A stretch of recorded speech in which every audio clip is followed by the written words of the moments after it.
Berita Persija Jakarta, banyak pertanyaan dari rekan-rekan Jakmania, kenapa sih pemain asingnya baru 3? Ataupun kapan diresmikannya pemain asing Persija Jakarta, mengingat kompetisi sudah dimulai dan Persija Jakarta baru 3 pemain asing.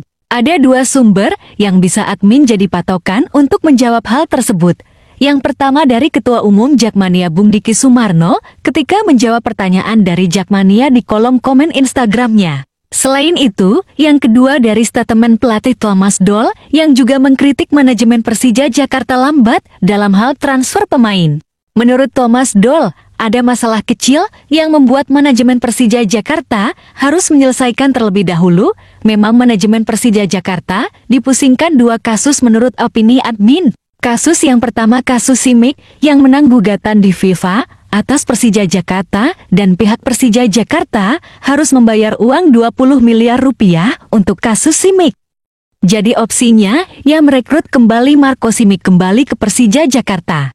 Kasus kedua menurut admin adalah 3 pemain asing sebelumnya dengan gaji tinggi namun ekspektasi tidak sesuai.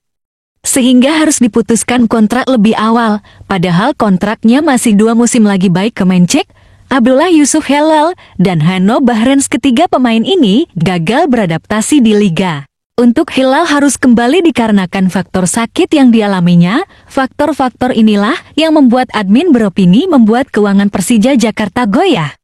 Selain itu, faktor sponsor yang banyak mengundurkan diri karena faktor tragedi Kanjuruhan musim lalu. Menurut Presiden Persija Jakarta Pak Prapanca, tragedi Kanjuruhan musim lalu memang sangat berpengaruh signifikan terhadap keuangan klub dan Persija Jakarta merasakan hal tersebut.